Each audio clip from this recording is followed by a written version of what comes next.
Madam Danswa, yes, you joined the first protest. Yes, I did. And then this one too. What informed you? I mean, it was about the youth, and I was happy to see you. What informed you? Yeah, fix the country. Yeah, democracy hub. Because I'm being. Nika I'm a mommy, about fata I'm here. Now I'm a papa, efo I'm a da. Sunny I'm a mommy, adomoshi, a hame. Oh, yeah, adomoshi, a hame. First day, Oliver, ke man kwa chole I feel salon. I make a police say agbasani fine. We did what none is any warfare. I have a brofo from the What? I can't brofo. I should speak English now. Okay. What we should have done? We did. What you want, Nuchumo? Okay. We wanted to make an impact, and we made an impact. Okay. Day 2, when I got there, I saw a woman with a child of about 4 years old, and another child. We're both girls, about between maybe 6 or 8, and the woman was weeping. She was weeping and insulting the president, and I said to her, please, we are here for Galamsey, not the president. So stop the insults and join us to protest for the water. So she joined us. Ralph went and knelt down in front of the 2 little children and gave them all his money. When I turned around, there was another guy standing there, folded in 2, weeping for the children. When I turned back, Ralph was like a volcano shaking, ready to erupt. He was shaking so badly. I put my arms around the first guy and I said, please, you have to stop. Then I went to Ralph and I said, Ralph, don't do this. If you do it, I will do it too. Oh. So I couldn't comfort Ralph. There was no way I could comfort him. So I went to the police and I engaged with the police. And I started chatting to them and telling them that this fight is for every Ghanaian in this country. I told them that they were my children. Just because of their uniform, it doesn't mean they are escaping the poisoned waters. Their mothers in the villages will drink it. Their children will be affected. Police were smiling at me. Police were winking at me. But the uniform prevented them from moving. They were standing in a row in front of us. You know, everything that happened the second day happened from pain and passion. The young men, when they saw that woman with her kids, the way it hurt our hearts, all of us, it was too painful. It was too painful. Oliver arrived. They said they were taking our food and water away. Oliver said, no, this is what is going to keep us going during the day. The police wanted to take your food and water away. They were towing the vehicle away. They brought a tow truck to tow our water and food supplies. Our loudspeakers were on it, sound system. They were towing it away, and the young people climbed onto the tow truck to stop them. So they brought the police and removed them and surrounded the tow truck plus our vehicle. I even climbed on top. I was asked to get down. I got down. Then I remember Oliver was giving a press conference. By that time, I had asked my housekeeper to bring my 2 kids, adopted grandchildren, to me because she was going to the hospital to visit somebody. And you can't leave them home alone. So bring the kids. I'm leaving because they had got our supplies and everything had gone, and it was like everything was quiet. So I said, so me, I'm going home. So bring the kids and let's go home. Visit the woman, leave the kids with me, and then we go home. So I was with one of the little girls, the 10-year-old. Okay. And I wanted to engage with the police. And Oliver was with the media, talking to them.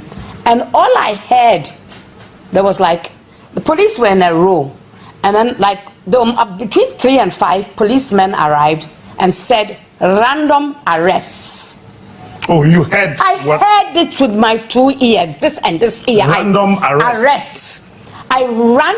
Oliver was not far from me. He was like where I am and where the air condition is. Okay. So I ran quickly and shouted, Oliver, random arrests. And he turned around, and when he looked and saw it was me, I said it again. The order has been given, random arrests. And we all started to run. Why? That was when the children and my housekeeper and I got separated. We were all together. They said I put my grandchildren in a dangerous situation. The order that was given is what put us all, every single person there, in a dangerous situation. It was the order. It was an order. I heard it. I was going to engage with the police when I heard it. Random arrests. So now everybody started running. Nobody knew what was going on. And that's when they started picking random people up. Because it was random arrests. Instead of just saying, right, pick up Oliver and his people, the ones you've identified, you said random arrests. So random arrests took place. And I remember they were, because I was with the child, I went to one side, and then my housekeeper with the 8-year-old was ushered towards the Elwak Stadium. They were ushered that way, and I managed to go towards. Then one policeman told me, I have to go with my people, though. They are going to Elwak. So instead of walking on the side where everybody was, I walked on the side of the Trot station. And we reached the point, I saw they were bringing them back. So I entered the Trot station with my granddaughter. And we went and hid inside the Trot under the seats. That is what we did. And then the police realized some of us had not been picked up. So they started searching the Trot station. And I was with one of the guys who have been kidnapped. He's always beside me. His name is Sadiq. Sadiq raised his head up. We were hiding under the seats. He raised his head up. He said, oh shit, they've seen me. They're coming for us. The police that came for us, me, I am old. My bones, the joints don't work like they used to. So I was struggling to come out. The policeman wanted to pull me out. Oh yes. And another policeman told him, leave her. Leave her. Let her come out on her own. So I said to the little girl, Najepo, what? And I dragged myself out and we got down. The policeman, there were 2 policemen who like guarded us to the where they had bollarded off. Okay. As we got closer, that is when the nastiness started. They didn't touch us when they picked us up. But as we got closer, the little girl was beside me. I had my arm around her and I was holding her dress like this. Okay. And they wanted to take the girl from me. And I told her, nah, mommy, nah, can't wait, mommy, wah, what trust or grandma? What like a grandma is small boy? And she said, and she held me, and I held her. So the policeman took this finger and started pressing it back. Your finger? My finger. And I asked him, are you going to break it? He said, yes. Oh, he said yes. Then he let go of that. Can you identify the police officer? I mean, I'll never be able to identify him. All right. In the heat of everything, yes. You cannot. Then he took the thumb and started bending it backwards. And I said, are you going to break this one too? And he said, yes. At that point, we were now at the barrier where it was. And I was handed over to a policewoman. She said she was taking the child from me. And I said, no. You are going to bring social welfare or social services. I will hand this child over to social welfare, not to you. There was a policeman there. I will identify him when I see him.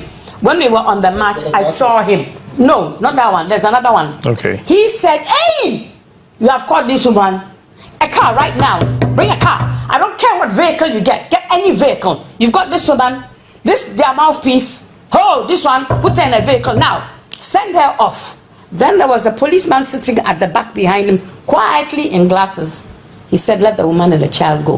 The man said, no. This is their mouthpiece. Kai, we've got her today. She's going. And the man looked at him and said, let her go. So a policeman was told to escort me and put me in a car. She escorted me, and when she was escorted, she was behind me. So she put her right hand on my shoulder from the back and was pressing. And I said, why are you doing that? Do you want to break it?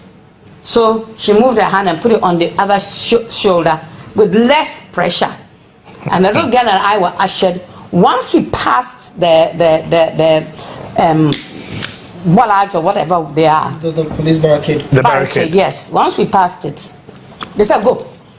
I said, that's what you said, you were putting me in a car. They said, no, go. So I took my small girl, crossed over the road. The police even stopped the traffic for me to cross.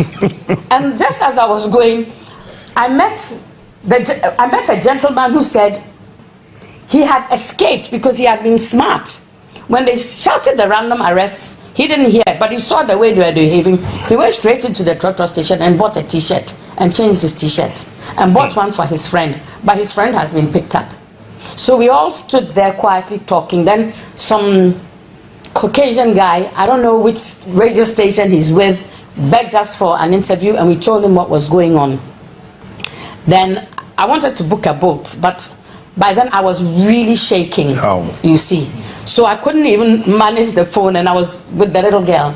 So a Trot arrived. I said, "Na bote mommy. As we entered the Trot and we were about to sit down, she says, "Police say ko ya Trot." Now the girl has a negative idea about police.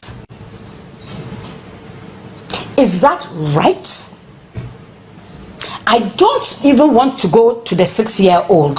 Sorry, the 8-year-old. What happened to her? She got picked up with the housekeeper. They tried to take her from the housekeeper, and the housekeeper said no. So they took them to Central Police Station, where they were kept. The 8-year-old cried. She wept and wept and wept that the commander of the police station himself felt sorry. And he gave them 30 cedis and said, take lolly fare and go. And you, the housekeeper, come back, I think the next day or something. They bought a small meat pie for the girl and a mineral, another police. They said the housekeeper said the way the girl wept was not a joke. They felt so sorry for the girl. So another policeman came, gave the small girl 20 cedis and told them, go. They were given money. I have not been given any money. If they gave me any money, I would have insulted them and torn it up in front of them, because I don't need their money to eat. I feed myself. We fix the country. So it's not true when they came out that the police gave you money? They didn't give me money. Okay. They didn't even stop a car for me. They just told me to go. So as I said, they stopped the vehicles. I crossed over that street that leads to Elwak. I crossed over. I went and stood just before the Trot station chatting to people. I am 62. Whoa. Yes, I am 62. Now, since I got involved in all this demonstrating, I am now taking blood pressure tablets. Had they arrested me as the man wanted, my doctor has told me, your pressure is too high. You have to take these tablets. And I'm like, oh, I won't take them. She said, you have to take them. So I took my son to the hospital with me. And he said to me, if you don't take it, you will have a stroke. So had they taken me to the police station, I forgot to take the tablets that morning. I could have had a stroke. And the housekeeper has kidney and liver problems. Your housekeeper? My housekeeper has kidney and liver problems, and she drinks herbs. So if she had been kept and not allowed to drink her herbs, she would have had some problems, health problems at the police station too. You see, what they did, they didn't think. The person who said random arrests didn't think. I am not that well educated, but I have 3 bits of common sense in my head, which I can use. And I would have said, pick up their leaders.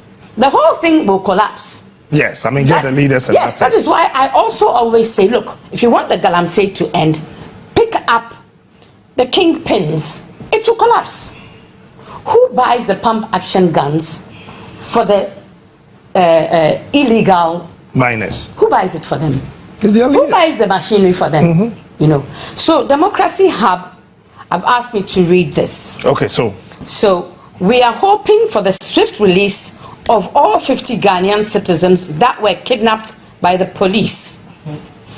We are expecting a full investigation into the unethical practices displayed by police, including but not limited to lies and misinformation about providing papaye and staging photographic evidence.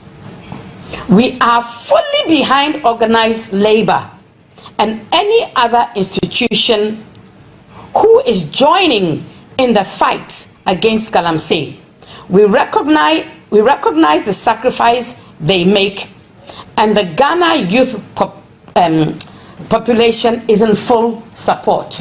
We are all supporting organized labor. Let's do what we have to do for the children.